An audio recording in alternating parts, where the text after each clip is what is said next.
Hi, good evening. Sorry.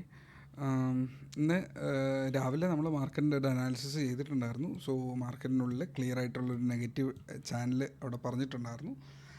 ആ negative ചാനലിൽ നമ്മുടെ ചാനലിൻ്റെ ഏറ്റവും ലോവസ്റ്റ് പോയിൻ്റ് ഇന്ന് സപ്പോർട്ട് ചെയ്ത് മാർക്കറ്റ് ഒരു ബൗൺസ് ചെയ്യാനോ ഇല്ലെങ്കിൽ ഫർദർ ഫോൾ ചെയ്യാനോ ഉള്ള ഒരു പോസിബിലിറ്റിയാണ് അവിടെ പറഞ്ഞിരുന്നത്. ഓക്കെ, അപ്പോൾ ഹിറ്റ് ചെയ്തിരുന്ന ലെവല് 23,350 റേഞ്ചിലായിരുന്നു. അപ്പോൾ ഇന്ന് മാർക്കറ്റ് ഓപ്പൺ ചെയ്യുന്ന സ്ഥലം ഏകദേശം ഒരു 400-ൻ്റെ മേളിൽ അല്ലെങ്കിൽ ഒരു 500-ൻ്റെ മേളിൽ കിട്ടിയാൽ നമുക്കൊരു അപ്സൈഡ് മൂവ്മെൻറ്റിന് വേണ്ടിയിട്ട് ഉള്ള ഒരു പ്ലാനിങ് ആയിരുന്നു അവിടെ ഉണ്ടായിരുന്നത്. സോ ഒരു സിമെട്രിക് ട്രയാങ്കിൾ അവിടെ ഉണ്ടായിരുന്നു നിഫ്റ്റി 50-ക്കുള്ളിൽ. ഞാനിപ്പോൾ വച്ചിരിക്കുന്ന 1 ഡേ ടൈം ഫ്രെയിമാണ്. ലോവർ ടൈം ഫ്രെയിമിലേക്ക് നമുക്ക് പോവാം. സോ അവിടെ സപ്പോർട്ടിലാണ് എന്നുള്ളത് നമ്മളവിടെ പറഞ്ഞിട്ടുണ്ടായിരുന്നു. അതുപോലെ ഒരു ചാനലിൻ്റെ സപ്പോർട്ടും പ്രൈസ് ആക്ഷൻ വൈസിലെ സപ്പോർട്ടിലും ആയിരുന്നു നമ്മൾ നിന്നിരുന്നത്. സോ അവിടെ നിന്നിട്ട് ഒരു കർവ് എടുത്ത് തിരിച്ച് കയറി പോകാനുള്ള ഒരു പ്രോബബിലിറ്റി ആയിരുന്നു ഇന്ന് രാവിലെ മനസ്സിലുണ്ടായിരുന്നത്. സോ അതുകൊണ്ട് തന്നെ മാർക്കറ്റിൻ്റെ ഒരു അപ്സൈഡ് മൊമെൻറ്റത്തിനെ കുറിച്ചിട്ട് ഒരു ബയർ സ്പ്രീ വന്നു കഴിഞ്ഞാൽ നമുക്ക് അവിടെ ഒരു മൊമെൻറ്റം കിട്ടാനുള്ള സാധ്യതയെക്കുറിച്ച് സംസാരിച്ചിരുന്നു. സോ ലോവർ ടൈം ഫ്രെയിമിലേക്ക് പോയാൽ ഇപ്പോൾ ലാസ്റ്റിൽ നമ്മളവിടെ ഡ്രോ ചെയ്ത് വെച്ചിരുന്നത് ഒരു സിമെട്രിക് ട്രയാങ്കിൾ ആയിരുന്നു. കഴിഞ്ഞ ദിവസങ്ങളിൽ ഒരു സിമെട്രിക് ട്രയാങ്കിളിനനുസരിച്ചിട്ടാണ് മാർക്കറ്റ് മൂവ് ചെയ്തുകൊണ്ടിരുന്നതെങ്കിൽ ആ സിമെട്രിക് ട്രയാങ്കിളിൽ നിന്ന് ഇന്ന് മാർക്കറ്റ് ഗ്യാപ്പ് അപ്പിൽ ഓപ്പൺ ചെയ്ത് ഒരു ഗ്യാപ്പ് അപ്പിലാണ് നിൽക്കാൻ സാധ്യത എന്ന് പറഞ്ഞിട്ടുണ്ടായിരുന്നു. അപ്പോൾ ആ ഗ്യാപ്പ് അപ്പിലാണ് ഓപ്പൺ ചെയ്തതും അതേപോലെ തന്നെ ഫസ്റ്റ് 15 മിനിറ്റിൽ തന്നെ മാർക്കറ്റ് വളരെ ശക്തമായിട്ടുള്ളൊരു റിവേഴ്സൽ കാണിക്കുകയും ചെയ്തു. 23,600-ന് മേളിൽ ക്ലോസിങ് കിട്ടിയാൽ നമുക്കൊരു ബൈ സൈഡ് മൊമെൻറ്റിലേക്ക് കയറാമെന്ന് പറഞ്ഞിട്ടുണ്ടായിരുന്നു. 500 to 600, 600 to 720, 720 to 800 ആണ് അവിടെ ഉദ്ദേശിക്കുന്ന ലെവൽസ് എന്ന് പറയുന്നത്. സോ ഓൾമോസ്റ്റ് എല്ലാ ടാർഗറ്റ്സും 786, ഓൾമോസ്റ്റ് 784 വരെ അത് കയറി പോയിട്ടുണ്ടായിരുന്നു. മാർക്കറ്റിൻ്റെ മോർണിംഗ് ടൈമിൽ ഫസ്റ്റ് ട്രേഡ് എനിക്ക് എടുക്കാൻ ടൈം ഉണ്ടായിരുന്നില്ലെങ്കിലും മാർക്കറ്റ് ഓൾമോസ്റ്റ് 2 o'clock ശേഷം ഞാൻ മാർക്കറ്റിൽ അവൈലബിൾ ആയിരുന്നു. 2 ഷോർട്ട് സെല്ലിംഗ് ആണ് അവിടെ ഉണ്ടായിരുന്നത്. ഈ ഒരു ഫോളും രണ്ടാമത്തെ ഈ ഒരു ഫോളും ഇത് 2 ബാങ്ക് നിഫ്റ്റിയിലാണ് ഞാൻ ക്യാച്ച് ചെയ്തിട്ടുണ്ടായിരുന്നത്. ഓക്കെ, ഈ ഒരു ഏരിയയ്ക്ക് മേളിൽ സസ്റ്റെയിൻ ചെയ്ത് കഴിഞ്ഞാൽ മാർക്കറ്റ് ഫർദർ മേളിലേക്ക് പോകും എന്നുള്ളതായിരുന്നു അനാലിസിസ്. പക്ഷേ സസ്റ്റെയിൻ ചെയ്യാൻ പറ്റാത്ത ഒരു സിറ്റുവേഷൻ വന്നപ്പോൾ മാർക്കറ്റിന് ഷോർട്ട് ചെയ്യേണ്ടി വന്നു. അതാണ് മാർക്കറ്റിൽ സംഭവിച്ചത്. സോ മാർക്കറ്റിൽ നമ്മൾ രാവിലത്തെ ഒരു ബുള്ളിഷ് സൈഡിലത്തേക്കുള്ളൊരു അനാലിസിസ് പറഞ്ഞിട്ടുണ്ടായിരുന്നു. വളരെ വ്യക്തമായിട്ടുള്ളൊരു മൊമെൻറ്റം അവിടെ കിട്ടിയിട്ടുണ്ടായിരുന്നു. എന്നാൽ പറഞ്ഞ ട്രേഡ് ക്ലാരിറ്റിയോടെ പറഞ്ഞിരുന്നത് ബാങ്ക് നിഫ്റ്റിയിലായിരുന്നു. അപ്പോൾ ബാങ്ക് നിഫ്റ്റി എങ്ങനെ പെർഫോം ചെയ്തു എന്നുള്ളത് നമുക്ക് നോക്കാം.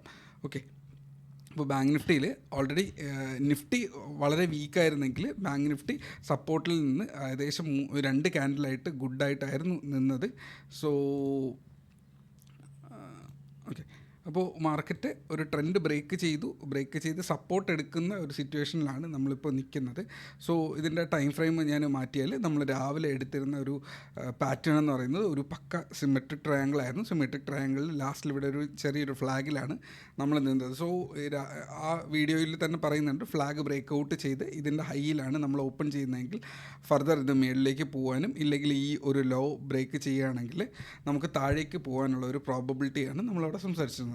എന്നാൽ അത് ബ്രേക്ക് ചെയ്തത് അപ്പർ സൈഡിലേക്കാണ് ബ്രേക്ക് ഔട്ട് ചെയ്തത്. ഓപ്പൺ ചെയ്തത് ഗ്യാപ്പ് അപ്പിലും മാർക്കറ്റ് ഫർദർ മേളിലേക്ക് കയറിപ്പോയതായിട്ടാണ് അവിടെ കണ്ടത്. ഓക്കെ, അപ്പോൾ ഈ മൊമെൻറ്റം ഈ ഒരു ബ്രേക്ക് ഔട്ടിലാണെങ്കിൽ 500-ന് ശേഷം ഒരു ട്രേഡും 660 അടുത്ത 800, 960 ആണ് ലെവൽസ് പറഞ്ഞിരുന്നത്. ഓൾമോസ്റ്റ് 968 വരെ പോയിട്ടുണ്ടായിരുന്നു. അതിനുശേഷം വീണ്ടും ഒരിക്കൽ കൂടെ വന്നു 980 വരെ പോയിട്ടുണ്ടായിരുന്നു. എന്നാൽ 51,000 റേഞ്ചിൽ ഓൾറെഡി ഒരു വലിയൊരു റെസിസ്റ്റൻസ് ആണ്.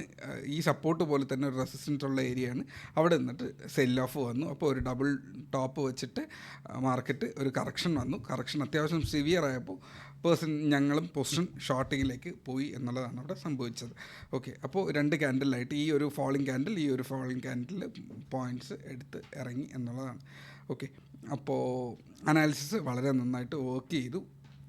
ഇവിടെ ഗ്രൂപ്പിൽ ട്രേഡ് ചെയ്യാൻ അറിയുന്ന എക്സ്പീരിയൻസ്ഡ് ആയിട്ടുള്ള ഒരു ട്രേഡർ ഇതിൽ നിന്ന് പ്രോഫിറ്റ് ഉണ്ടാക്കിയിരിക്കാനുള്ള നല്ല പ്രോബബിലിറ്റി ഉണ്ട്.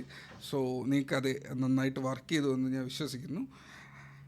സോ ഇതാണ് ഇന്നത്തെ അനാലിസിസ് എന്ന് പറഞ്ഞാൽ മാർക്കറ്റ് എന്തായിരുന്നു ബുള്ളിഷ്നെസ് ക്രിയേറ്റ് ചെയ്ത് ഇന്ന് ആദ്യത്തെ ഫസ്റ്റ് ഹാഫിൽ കംപ്ലീറ്റ്ലി അല്ലെങ്കിൽ ഒരു ഫസ്റ്റ് 2 ഹാഫിലും മാർക്കറ്റ് വളരെ ശക്തമായിട്ടുള്ളൊരു ബുള്ളിഷ് സെൻറ്റിമെൻറ്റ്സിലാണെങ്കിൽ അവസാനത്തെ ഹാഫിൽ മാർക്കറ്റ് വളരെ ശക്തമായിട്ടുള്ളൊരു സെൽ ഓഫിലേക്ക് പോയി. നാളെ മഹാരാഷ്ട്ര ഇലക്ഷൻ കാരണം അവധിയാണ്. അപ്പോൾ ഇനി അടുത്ത് തേഴ്സ്ഡേ മോർണിംഗിലായിരിക്കും നമുക്ക് മാർക്കറ്റിൻ്റെ അനാലിസിസ് അടുത്ത് തിരിച്ചു വരിക. സോ ബുള്ളിഷ്നെസ് കംപ്ലീറ്റ്ലി വീക്കായ സ്ഥിതിക്ക് മാർക്കറ്റ് വീണ്ടും ഫ്ലാറ്റായി എന്നുള്ളത് തന്നെയാണ് സിറ്റുവേഷൻ. മാർക്കറ്റ് തേഴ്സ്ഡേ മഹാരാഷ്ട്ര ഇലക്ഷൻ്റെ ഒരു സിറ്റുവേഷൻ കഴിഞ്ഞിട്ട് നമുക്ക് തേഴ്സ്ഡേ മോർണിംഗിൽ വരുമ്പോൾ നമുക്കിവിടെ ഒരു ലൈവ് അനാലിസിസിലൂടെ നമുക്ക് തേഴ്സ്ഡേ മോർണിംഗിൻ്റെ സിറ്റുവേഷൻ നമുക്ക് അനാലിസിസ് ചെയ്യാം. Okay, till then take care.